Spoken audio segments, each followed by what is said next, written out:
There's a big difference. If one guy raises before the flop, he's the first guy in the pot. He could have a lot of different hands.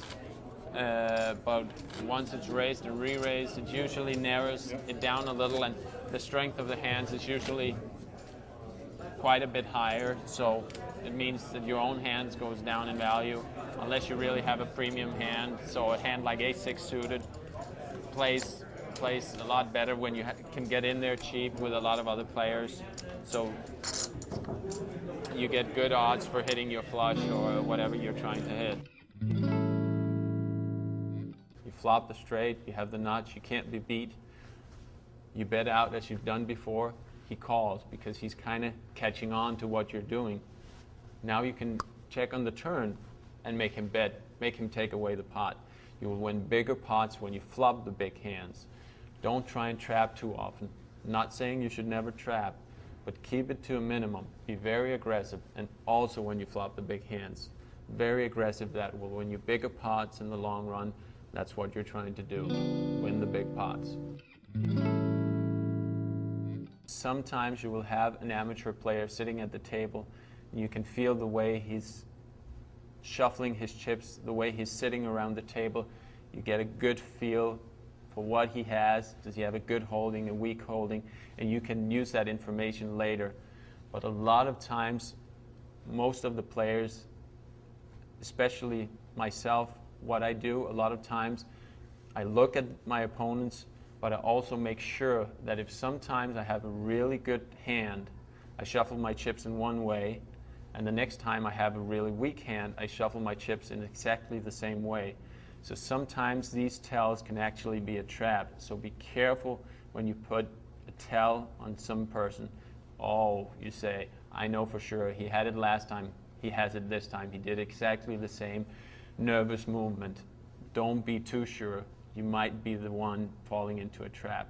So the tells, as far as I'm concerned, is a little bit overrated. Sometimes your opponent will give it away, but more than often, he's the one trapping you. So be careful. Why did I develop that style? Well, my background, as crazy as it may sound, is very mathematical, very analytical. And even though it might seem crazy, it might look crazy, might act weird, there's a reason behind it. A lot of the things I do, a lot of the reason for being very aggressive is actually there's a logical reason behind it. There's a lot of money in the pot. I want to take a stab at it. I know the math of what the chances are of hitting a hand on the flop, what's the chances of improving your hand when you hit a good flop, you hit a straight draw, a flush draw. Those factors are important in deciding what to do. The aggressive style is heavily supported by the math. A lot of times the money in the pot is very large and it's a big portion of your stack, and you want to take a stab at it. You just don't want to let it go. You want to make your opponent hit the hands. And looking at the math, you know there's a lot of time your opponent is not going to hit.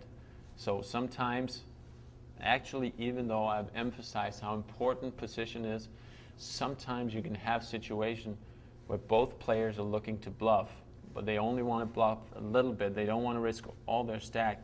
So being first to act, getting the first stab at the pot is sometimes important. So sometimes when you have big pots, it sometimes nullifies the position because you want to be the first one to get in there. You want to be the first, take a stab, get a reaction from your opponent, maybe get a read on him. So, but being aggressive is definitely the right way. That's the style I've been using for winning tournaments. That's the style that I feel is the correct way if you want to become a winning tournament, no-limit hold'em player. When I mention the math and my background being mathematical and analytical, doesn't mean that I'm a rocket scientist at all.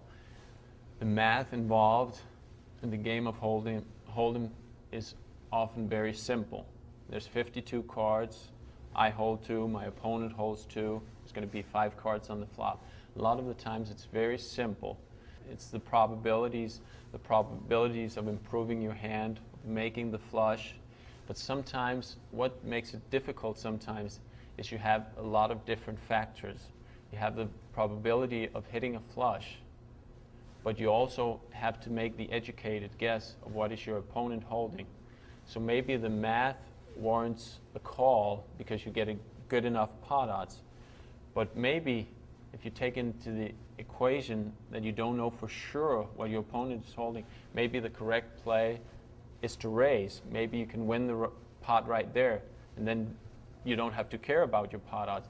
So a lot of times there's maybe 1, 2, 3, 4 different factors that you have to weigh in the equation, and that makes it a little more difficult. And that's what makes poker so interesting. You have to make analytical, good guesses on what your opponent is holding. You have to add in the math, the chances of you making a good hand, making the winning hand, or maybe the chances of bluffing, winning the pot later by bluffing. So there's a lot of factors that weigh in. So what you have when you want to do the math is you want to make an educated guess on what your opponent is holding. And since poker is a game of infinite information, you don't know exactly what he's holding. You're always going to make educated guesses. You're going to make educated guesses on what kind of hands he might have. You're going to have to know your probability of your winning ratio with your own holding against the possible hands that he might hold. When the flop comes down, you might think there's a chance you can bluff. Maybe you can't do it now, maybe you can do it later. If the flush comes out there, if the straight comes out there, there's a lot of different factors that weigh in. And your decision making should be based on all those factors. They can be hard and sometimes difficult to incorporate all of them. But if you just try to look at one at a time and say, okay, I know he has a really good hand, but I still have chances to win. I see the flop, looks like it's probably a good flop for me, might have increased my chances of winning. There's a certain amount in the pot. Is my pot odds significantly for me to continue?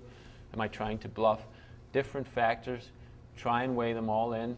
There's not an equation, there's not a simple formula. You have to put that number in there, but trying to get a good feel for it, doing that by playing more, by analyzing the way you play. Did I do it right? Did I do it wrong? Play a lot of hands, get the experience. The more experience you have, the more good decision making you will be able to make. The more experience in hand values, you know what different hands are worth in different situations. The better educated guesses you're going to come up with, the better sound decision you're going to make at the end. And the better decisions, the better you're going to do. And maybe finally you're going to win one of the big ones. Another advantage to being the aggressor is sometimes I've seen situations where people will slow play big hands before the flop, on the flop. But what it creates trouble because they don't get a real good feel for what the opponent has, which means a lot of times I've seen people set trap for the opponents. And I must admit, it looked good until the end where they actually trapped themselves. They let the opponent hit a magical card. Sometimes they actually let their opponents bluff them.